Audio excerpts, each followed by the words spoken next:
smarts and my...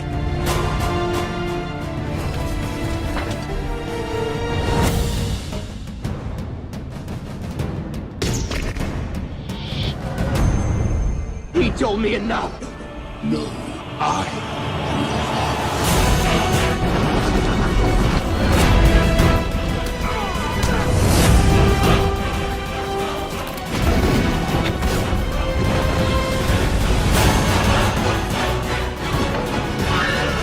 Here's Chuck.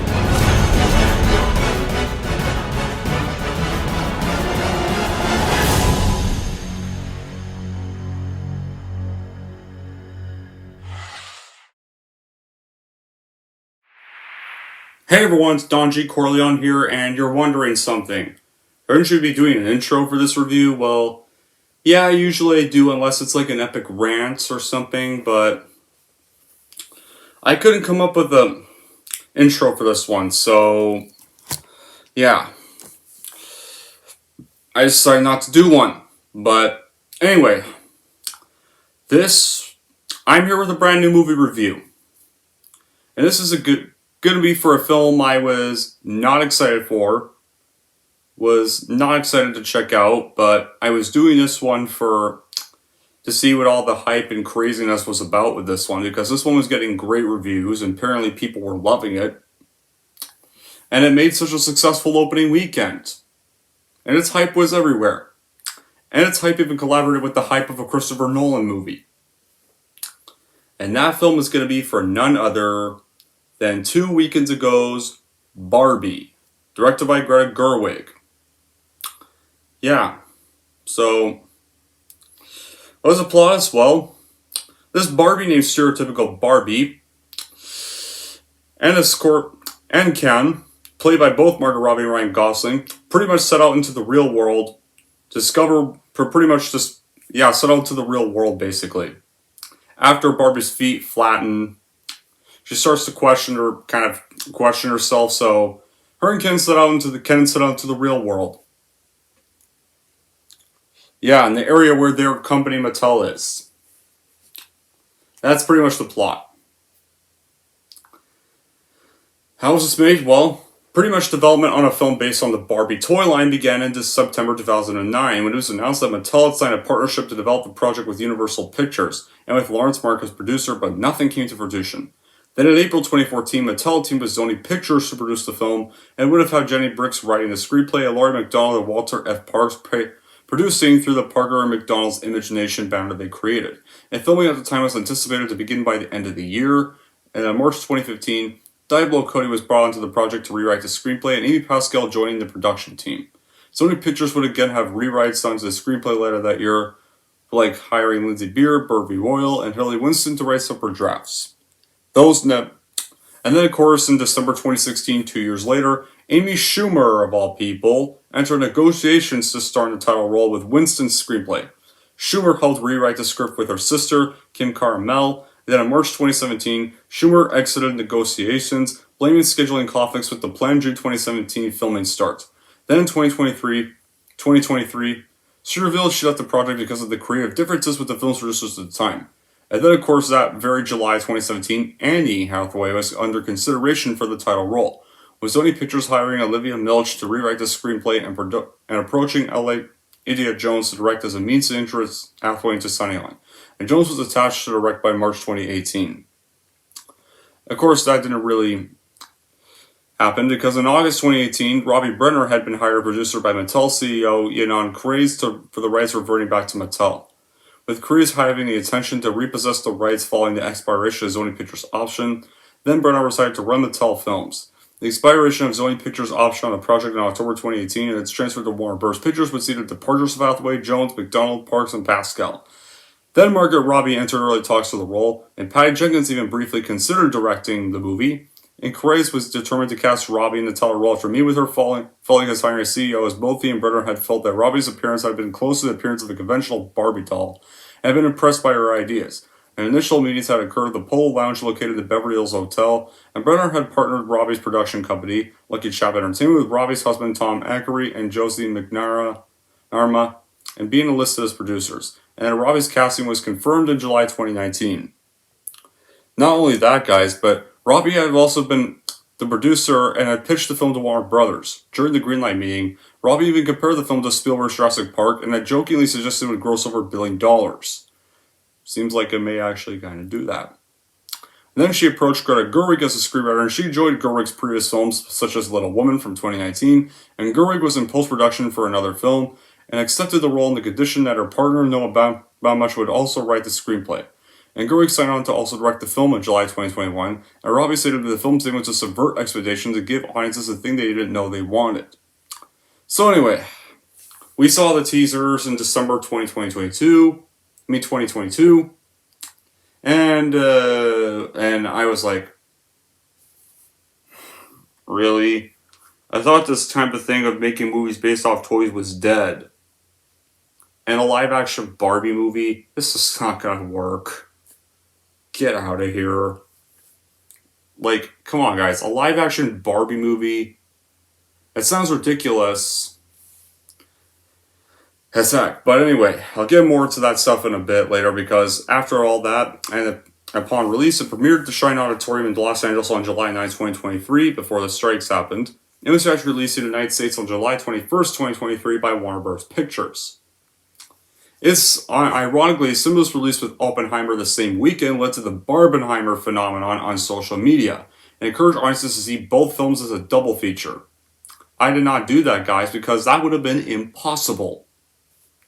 The film has received positive reviews and has been really successful at the box office so far. Shockingly enough. Apparently, people were really hyping this movie. But as for my reaction, well, y'all know this, guys. I was not excited for this movie when I heard the concept and then saw the trailers when it was finally being released and made. When that first teaser released, I hung my head down because the teaser was cringe. And a live-action Barbie movie, which is literally, Barbie is an outdated toy series that hardly anybody plays with today, especially people like me, who never played with Barbies when they were kids, never did. Or Kens. Like, I didn't see any Kens at the stores. I never saw any Kens on the shelves. I saw Barbies on the shelves as a kid. No Kens, though. Zero Kens. And they kind of reference that in the movie. Even. But then it somehow started getting hyped, likely because of being released with Oppenheimer. And actually made over $155 million on its opening weekend and was actually getting praise. Now, I saw the movie last weekend, and now I'll say this. I surprisingly didn't hate it per se, but I didn't really love it either. Now, the first half of the movie was good and got so many laughs out of me in the first half. It had a decent plot, plenty of laughs, especially from Ryan Gosling as Ken. Ryan Gosling is easily the best part of this movie, and a decent explanation of what was going on. But unfortunately, after a while, it just kind of somewhat becomes a bit of a feminism rant and stuff at times. It just, that stuff just did not work in the film for me. But it starts off well. It's smartly self-aware and offering this tongue-in-cheek critique of itself with many winks to the audience, and narrates how like Barbies were made and how baby dolls were the first dolls to ever be made and the first dolls kids ever played with. And then the Barbie surface and they smash those baby dolls. And then we meet all the live-action human Barbies in a place called Barbie Land. Yeah, there's certain things. Like, the females are called the Barbies, the Kens are called Ken. They're not like, they're all named Barbie. They just have a certain role, and last name's Barbie. The Kens don't really have much of a role. They're just called Ken. They're just there to be Ken. But as this movie progresses, just the commentary on the feminism and the patriarchy, I get this is meant to be kind of self-aware at times, but there's times when it just becomes heavy-handed, especially in the dialogue-heavy third act, and it kind of weighs down the overall narrative. The set and wardrobe designs are definitely a standout, and I think most people would definitely love this part, even if some of the humor is bound to go over kids' heads. And Barbie Land even flips the script on the patriarchy of the real world. And I think And it mostly kind of gives the Barbies the power, and it leaves the Kens as attractive accessories. And once Ryan Gosling Ken gets a glimpse of the real world, he brings the patriarchy to Barbieland. The Barbies are brainwashed, and it kind of just happens suddenly without much explanation. And I think that moment right there is when the film really starts to crumble a bit. The Kens are just kind of bumbling fools with zero standard governance, and Barbieland just falls into disarray. And the movie solution, this is for the Barbies to give a lot of TED Talks in the patriarchy, fool the Kens into war with each other, and rule once again. But isn't the point of gender equality equality? And also, the other major weakness of the film is kind of the screenplay. While dealing with larger societal issues, it kind of lacks depth and possible understanding. The observations work, and the contextualization falls a bit short.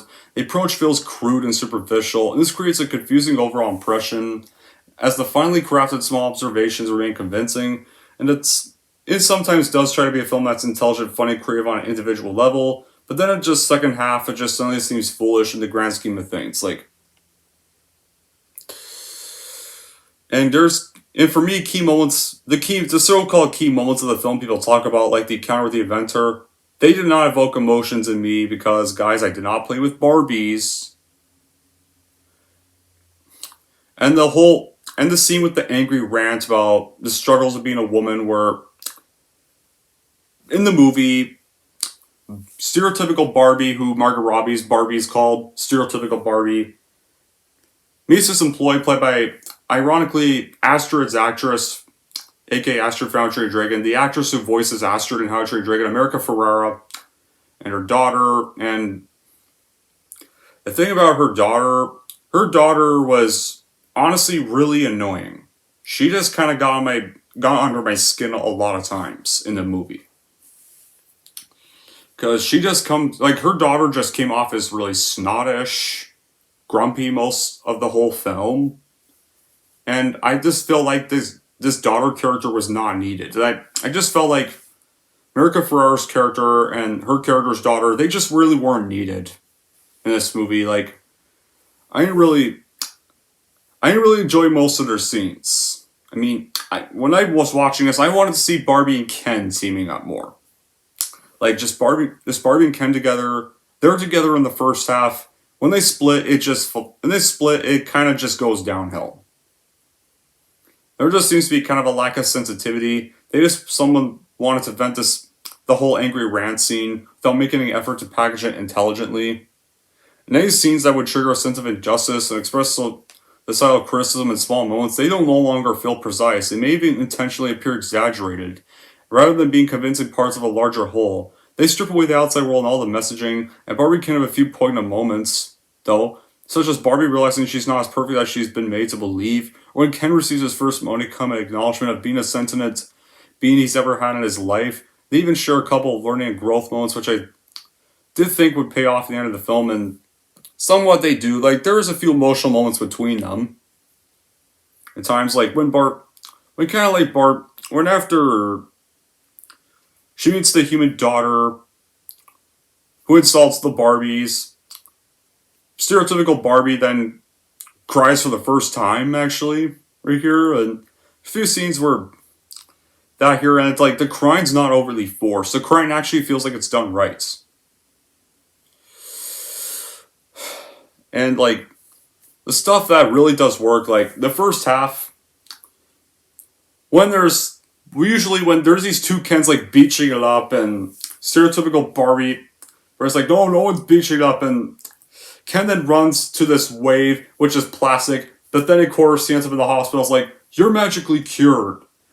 And stuff. Yeah, Ryan Gosling as Ken was the best thing out of this movie.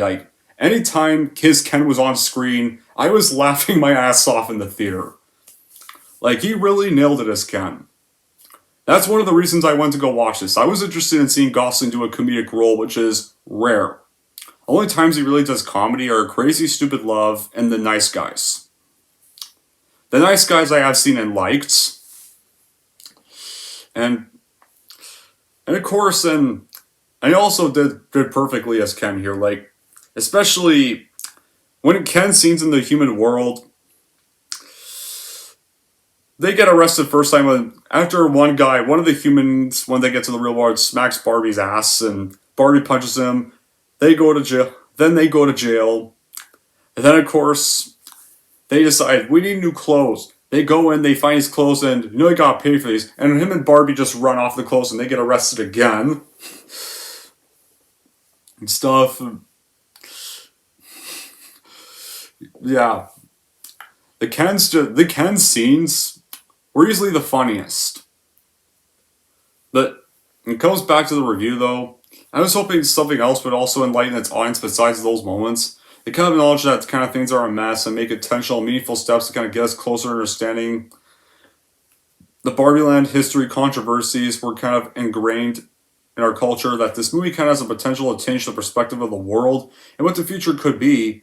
And that's a lot of pressure for, it seems like a lot of pressure for one film like that. And this film's definitely not immune to the not so subtle messaging that has permeated in all forms of media and entertainment recently. In fact, though, there's times when it actually does embrace it. Like one scene I've already mentioned and stuff, and the production design, the sets, and the visuals are very well done. And especially a good shout out to production designer Sarah Greenwood and set decorators Katie Spencer, especially with how they designed Barbie Land. Like, Barbie Land feels perfect. It definitely looks like all the playhouses that if you guys did play with Barbies as a kid, you're familiar with those little playhouses that sometimes the kits came with. And the toy cars. Like the one stereotypical Barbie drives, they definitely look like one of the cars a Barbie would you definitely would put a Barbie into. If you ever got a toy car with a Barbie. And honestly, I wouldn't be surprised if Barbie gets nominated for Best Production Design at the Oscars. Like, when you're in Barbie Land, the usage of pink and the plastic feel makes the whole experience feel immersive. And cinematography by Rodrigo Prieto makes the film feel like you're there, and has a vibrant and inviting energy that you can't help but gaze at. It was just this kind of overt comical depiction of men in the world that allowed me to kind of get through the movie and kind of somewhat enjoy it, not overly enjoy it, but yeah. The rest of the supporting cast, it's like, with the exceptions of Robbie and Gosling, they're a bit underdeveloped. They get some moments of shine here and there and serve the plot in motion, such as like Kingsley Ben-Adir, Issa Rae, Michael Cera, and Kate McKinnon, who Kate McKinnon actually plays messed up Barbie, and she was also pretty funny, and Michael Cera plays this other doll named Alan. Like, no one remembers Alan, or some other funny moments such as these other reimagined Barbies that went nowhere. I'm a Barbie with a TV attached to its back. Who would want that? No one. Honestly, I kind of would. That kind of actually seems like a cool toy. A Barbie with a TV attached to its back. Yeah, now when it comes to the human mother and daughter duo in the film, Ferrera's character does deliver this kind of irritating monologue that was way on the nose. And some could feel like they're with it or mad about it or irritated. Personally, I felt like her character's rants at one part of the film was kind of a bit of an irritating moment. Sorry guys, but that's my honest opinion. Alright? I'm not going to copy everybody else's opinions on a movie. Now, but it's not overly forced into the film, at least. And I don't mind some stuff like that as long as it could still be entertaining. And the film's credit it was for the first act of the film. It's at best with the self-aware meta humor, and then the film just gets too carried away, takes itself too seriously around the second act once it gets to the human world, and then kind of start losing its humor and leave us experiencing moments that are kind of a bit of a chore to sit through stuff. And it kind of feel like they tried way too hard to suddenly go into a drama, which also just does not work. And one could say it's refreshing to watch a self-aware film that isn't afraid to be bold in its message, but I agree with the underlying message. It's very heavy-handed and preachy. And I connect to this more when a film explored the nature of Barbie's character. There's definitely one scene that tackles Barbie's legacy, and it isn't really revisited again in favor of telling this bigger societal story. And the pacing does feel a bit awkward and a bit slow at times. You never really fully connect with the characters and their struggles. But Robbie and Gosling are definitely the best characters in the movie, and you actually do. I feel like you're the only characters you really connect with in this film. Like I wanted to see them together in this movie. I thought we were going to get that. Once they get to the school, though, we don't get that. Then Gosling, after Gosling's Ken reads these books, he goes back to Barbie Land to take control of it. Stuff, and you're kind of following a lot of events that just laid out comments about the patriarchy and the place of women in today's world, but it's exactly the most seems pretty profound, and I feel like, but if it's a movie about a doll and all, if they were going to do this point of view, they should have dug it deeper. And my other negative point is precisely that the script just feels too attached to the message it wanted to convey, did not use the potential that Barbie provided, like the effective side and the overall positive impact it had on many girls. And the focus on the concept limits the development of characters and a cast that had more to offer. And most of the dialogue suffer from a lot of fluctuations. The good dialogue is really good, but they seem very disconnected from the rest. And construction does seem like it felt lazy, as if they didn't really connect to what just happened in the last 2 minutes and just came out of nowhere. And it's kind of a shame too.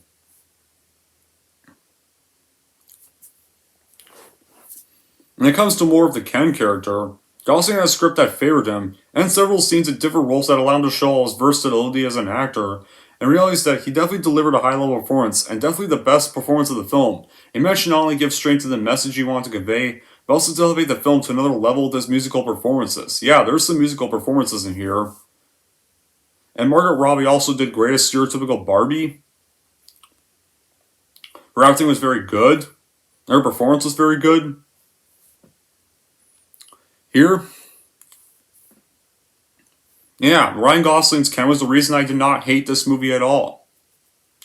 I felt it was like, honestly, I just felt the movie was way more interesting with his Ken on screen. I don't know why, but I think I would maybe just like this film better if it was strictly about Barbie and Ken discovering their origins. More like, not this, I don't care about the second half, I don't care about the mother and the daughter duo. I don't care about the son need to get political in the second half. I don't care about that stuff. Like, the first act, it felt like that was the movie I was going to be watching. Right there. Now, I will admit though, like, the Mattel executives, I'm going to get to soon, they got a bit of a laugh at me times when they're trying to chase Barbie and get her back into the box, and when they're trying to chase Barbie and they go through Barbie World, and they're just all in one lineup, so their chase scenes were funny when they're just going through the whole Barbie worlds, and they finally get to Barbie Land, and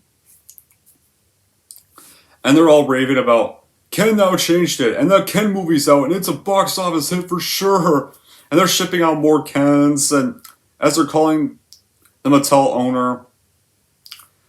Because, speaking of that, the second act, we're given this cause to be in the real world. We get introduced to the Mattel Corporation and their leader, played by Will Ferrell. They were, I think, of the human characters, they were slightly more interesting than the mother and daughter duo were. Although they weren't really realistic, and they kind of blurred the lines between the tone of Barbie Land and the real world, but some of their jokes are actually funny. Sometimes a number of them do get missed, but something that's true to the movie as a whole. We're introduced to the other real-world characters who have a bigger role to play. And how this movie ends is kind of a bit of a downfall, because how it ends is with after Ken takes over Barbie Land, turns it into Ken Land, the encouragement of Sasha, Gloria, Weird Barbie, sorry, I called her messed up Barbie, I meant Weird Barbie.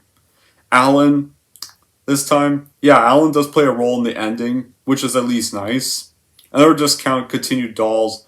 The Barbies decide to free themselves from the Kens and manipulate them to fight among themselves. It allows the Barbies to regain their position of power and prevent the Kens from alerting the Constitution to enshrine male superiority.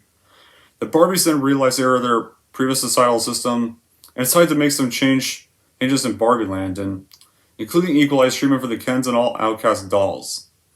And this next part actually Next part was actually kind of emotional, and some pretty good acting from both Robbie and Ken in this part.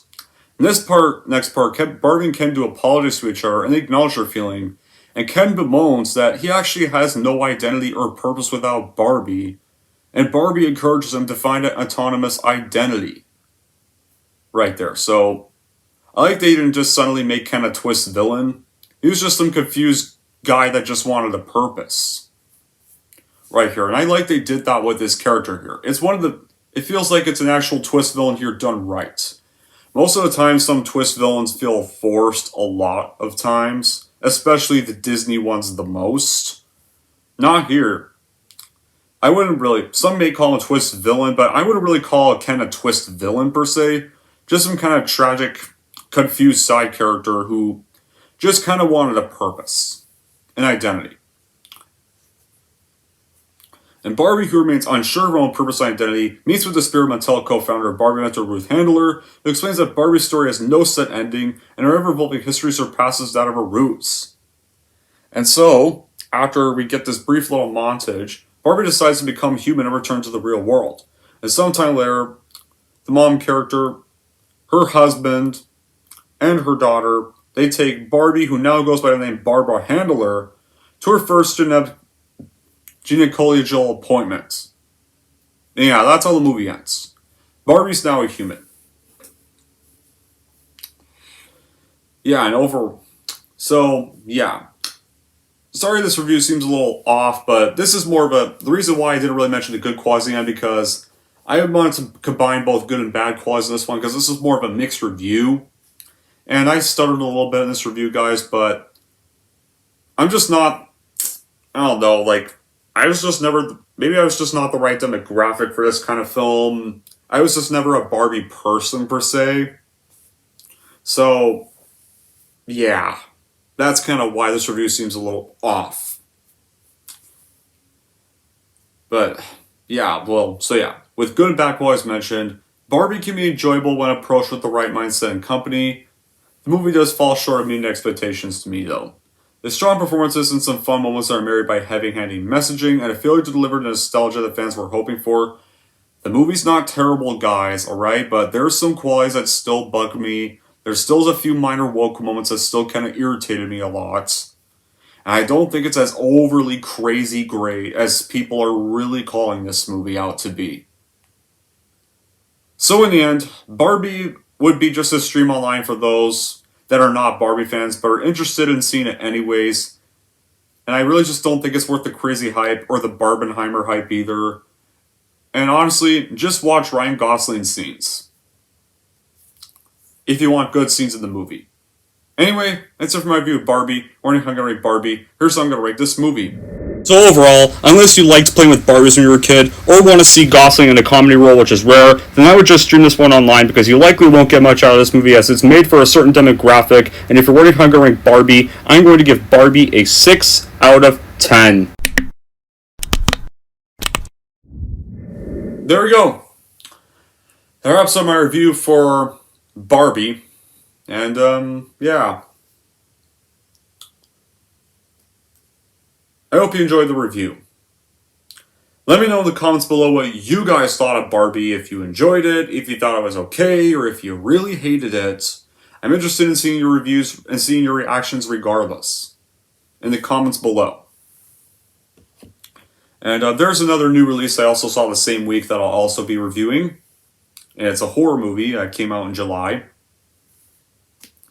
And I know I didn't review the installment that came before it, but whatever. I think I'll epic rant the one that came before this new one in October. But yeah, guys, until then, that's going to be it for this mixed review. Thank y'all for watching. If you like this and want to see more, don't forget to like and subscribe to Don G. Corleone.